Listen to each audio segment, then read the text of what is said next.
मेरा नाम है आर्यन और आप देख रहे हैं डर। तो चलिए बढ़ते हैं आज की इस कहानी की ओर।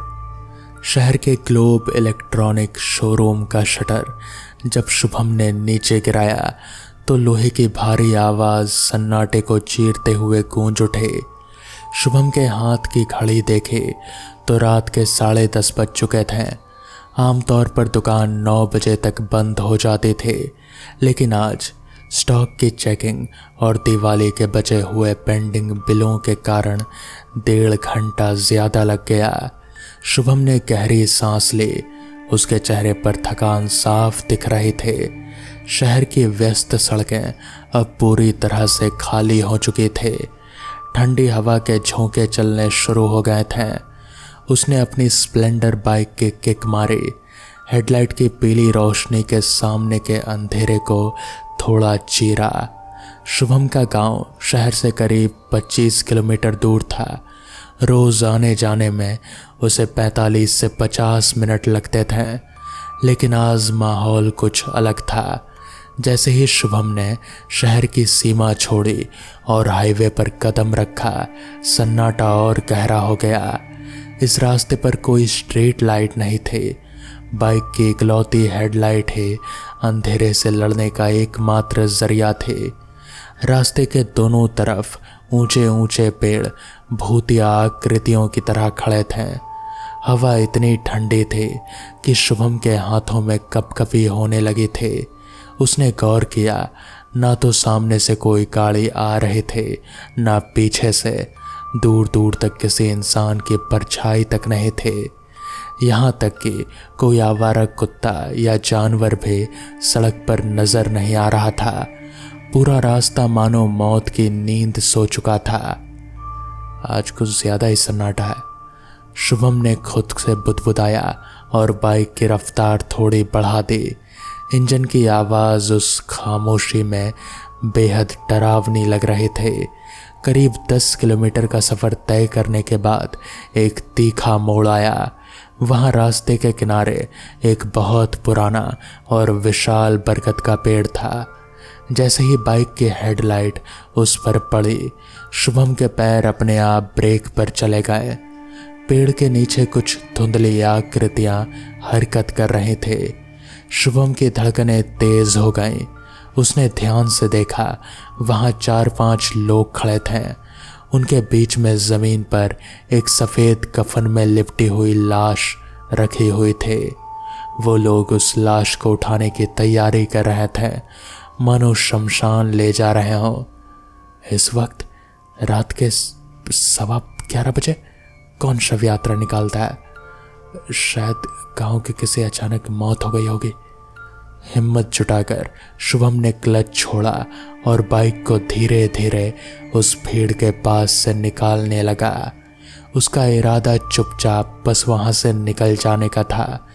जैसे ही शुभम की बाइक उस कफन के ठीक सामने पहुंची तो वो हुआ जिसने शुभम की रूह कपा दी। हवा का एक तेज बर्फीला झोंका आया और लाश के चेहरे पर से सफ़ेद कफन पूरी तरह हट गया। शुभम की नज़र जब उस चेहरे पर पड़ी तो वो डर के मारे चीख पड़ा, लेकिन उसकी आवाज़ गले में ही फंस गई। वो मृत चेहरा किसी और का नहीं बल्कि खुद शुभम का था। वही आंखें, वही नाक, वही शर्ट जो उसने आज पहन रखे थे, और लाश हूबहू शुभम के थे। उसे इससे भी ज़्यादा खौफनाक बात ये लगी कि उस लाश को उठाने वाले 4-5 लोग इंसान नहीं थे।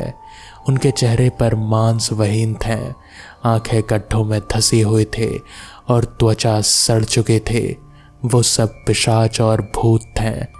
तभी उस लाश की बंद आंखें एकदम खुल गई। उसने शुभम की तरफ देखा और एक डरावनी शैतानी मुस्कान हंस दी। नहीं, ये नहीं हो सकता। शुभम का संतुलन पूरी तरह बिगड़ गया। डर और सदमे के मारे वो लड़खड़ाया और बाइक समेत जमीन पर जोर से गिर पड़ा। बाइक गिरते ही उसकी आंखें बंद हो गई। चारों तरफ घुप अंधेरा छा गया। फिर आंखें खोले। वो पांचों भूत और वो जिंदा लाश अब धीरे धीरे शुभम की तरफ बढ़ने लगे। उनके पैरों की आवाज नहीं आ रहे थे, वो हवा में तैरते हुए आ रहे थे। उनकी भूखी और डरावनी आंखें शुभम पर टिके थे और वो उसे जान से मारकर अपनी दुनिया में ले जाना चाहते थे। एक भूत ने आगे बढ़कर शुभम का पैर पकड़ लिया। उसकी उंगलियां बर्फ से भी ज्यादा ठंडी और नुकीली थी। शुभम को लगा जैसे उसकी जान निकल जाएगी। मुझे छोड़ दो, बचाओ। शुभम ने अपनी पूरी ताकत लगाई और दूसरे पैर से भूत के चेहरे पर दे मारा। झटका लगते ही भूत की पकड़ ढीली हुई। शुभम अपनी बाइक वहीं छोड़कर अपनी जान बचाने के लिए हाईवे पर गांव की तरफ पागलों की तरह भागने लगा। पीछे से भयानक अट्ठास और चीखने की आवाजें आ रही थी। ऐसा लग रहा था कि पूरा जंगल उसके पीछे दौड़ रहा है। शुभम बिना मुड़े हाँफते हुए आंसू और पसीने से लथपथ होकर दौड़ता रहा। पैरों के छाले पड़ गए, कांटे चुभ गए, लेकिन वो नहीं रुका। शुभम के कदम हाईवे के डामर पर पड़ रहे थे, लेकिन उसे ऐसा लग रहा था मानो वो दलदल में भाग रहा हो। फेफड़े फटने को थे और हलक में जैसे ही किसी ने सूखी मिर्च झोंक दी हो। हवा अब सिर्फ ठंडी नहीं थी, उसमें सड़ते हुए मांस की तीखी जी में चलने वाली गंध घुल चुकी थी। तभी हाईवे के बाईं ओर फैली विशाल कल्लिका डबरा के पानी के ऊपर एक अजीब सी हलचल हुई। भागते भागते शुभम की नज़र सड़क के किनारे उसी वाटर बॉडी पर पड़ी, यानी कि झील पर पड़ी। अमावस्या की काली रात में झील का पानी स्थिर होना चाहिए था, लेकिन वहाँ खौफनाक भंवर उठ रहे थे। पानी को चीरते हुए वही चार सड़ते हुए चेहरे सतह पर उभरे। पानी की बूंदें उनके कंकाल जैसे बदन में टपक रहे थे। वो तैर नहीं रहे थे, बल्कि पानी के ऊपर एक तरह से सरक रहे थे, मानो जमीन पर चल रहे हों। उनके बीच में वही शुभम के चेहरे वाली जिंदा लाश पानी से अभी आधी बाहर निकली और अपनी गर्दन को 360 डिग्री पर घुमाते हुए जोर से चीखी, शुभम, तू खुद से कितनी देर भागेगा? शुभम ने डर के मारे अपनी आंखें बंद की और रफ्तार बढ़ानी चाही, लेकिन पैर एक नुकीले पत्थर से टकराया।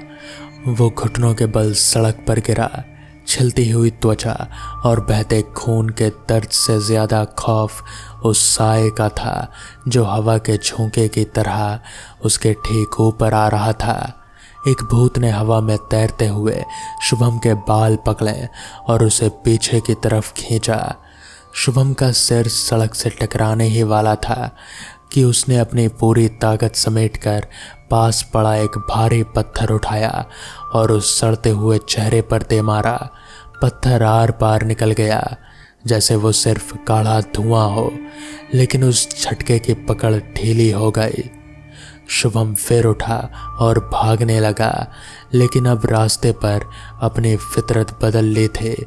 वो जहाँ भी भागता रास्ता घूमकर वापस उसी झील के किनारे आ जाता। बाइक की वो पीली रोशनी भी अब गायब थी। सिर्फ आसमान में तैरते काले बादल थे जो तारों को लिगड़ चुके थे। शुभम दाहिने मुड़ता तो सामने वही लाश खड़ी मिलती। वो बाएं भागता तो चारों तरफ भूत हाथ पसारे उसका स्वागत करते। हवा में उनके हंसने की आवाज़ गूंज रही थी, कभी दाएं कान के पास तो कभी ठीक पीछे की आवाज़, बचाओ, कोई है। शुभम की चीख अंधकार के उस असीम सन्नाटे में विलीन हो गई। वो फिर गिरा। इस बार वो एक गहरी खाई नुमा ढलान पर लुढ़कता चला गया। कांटेदार झाड़ियों ने उसकी शर्ट फाड़ दी। बदन पर अनगिनत खरोंचे आ गई। वो कीचड़ और सूखी पत्तियों के बीच पड़ा था। चारों तरफ से वो पांचों आकृतियां उसे घेर चुकी थे। ठंडी उंगलियां उसकी गर्दन की तरफ बढ़ने लगी। शुभम को लगा कि आज उसकी जिंदगी की आखिरी सफ़ा लिख दी गई है। उसने हार मानकर आंखें मूंद ली। तभी घने अंधेरे को चीरती हुई एक बेहद धीमी लेकिन पवित्र लाल रोशनी चमकी।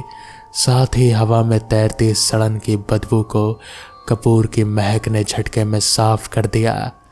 दूर कहीं हवा में एक पीतल के घंटे की सुरीली आवाज गूंजी। इस आवाज के होते ही शुभम की गर्दन पर कसती जा रहे थे अदृश्य उंगलियां झटके से पीछे हट गईं। भूतों के हलक से खौफ कराह निकली।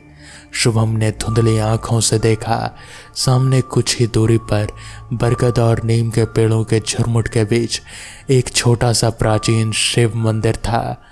मंदिर के शिखर पर लगा त्रिशूल और वहां जल रहा अखंड दिया इस काल कोठरी जैसे रात में उम्मीद का इकलौता टापू था। मंदिर शुभम के भीतर सोती हुई जिंदगी की आखिरी उम्मीद जाग उठी। वो रेंगते हुए, घसीटते हुए, फिर लड़खड़ाते कदमों से ऊपर मंदिर की ओर भागा। पीछे मुड़कर देखा तो वो चारों भूत और वो लाश अब गुस्से में पागल होकर हवा में तेजी से उसकी ओर लपक रहे थे। उनके नाखून बढ़ चुके थे और आंखें खून की तरह लाल हो चुकी थी। वो चिल्लाए, इसे मंदिर की चौखट छूने मत देना। शुभम मंदिर की सीढ़ियों के पास था। पिशाचों का झुंड उसके ठीक पीछे था। सबसे आगे वाले भूत का हाथ शुभम की पीठ को छू ही रहा चुका था कि शुभम ने अपने शरीर के पूरे वजन के साथ आगे की तरफ छलांग लगा दी। शुभम मंदिर के गर्भगृह में संगमरमर की ठंडी चौखट के भीतर गिरा। ओम नमः शिवाय उसके मुंह से बाखास्ता निकला और उसने सामने स्थापित शिवलिंग को दोनों हाथों से थाम लिया। ठीक उसी पल मंदिर के द्वार पर एक जोरदार कड़कदार हुई, मानो बिजली गिरी हो। एक अदृश्य प्रचंड ऊर्जा की दीवार ने उन भूतों को पीछे धकेल दिया। मंदिर की चौखट के बाहर खड़े पांचों साए गुस्से और तड़प से चीखने लगे। वो मंदिर की सीमा के भीतर कदम रखने की हिम्मत नहीं कर पा रहे थे। शुभम की शक्ल वाली वो जिंदा लाश हवा में छटपटाते हुए धीरे धीरे धुएं में बदलने लगी। शुभम ने मंदिर के भीतर से देखा, चौखट के ठीक बाहर अंधेरा किसी जंजीर की तरह जकड़ा हुआ था, लेकिन मंदिर के भीतर एक असीम शांति थी।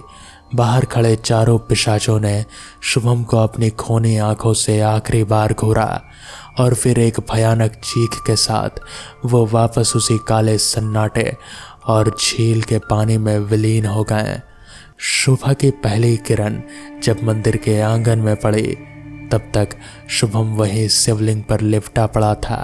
उसकी जान बच चुकी थी, लेकिन ग्लोब इलेक्ट्रॉनिक्स की वो रात और वो हाईवे उसके जहन में हमेशा के लिए कभी ना मिटने वाला खौफ छोड़ गए थे। तो दोस्तों, ये थी आज की कहानी। तो मैं आपका दोस्त आर्यन जल्द ही मिलूंगा आपसे।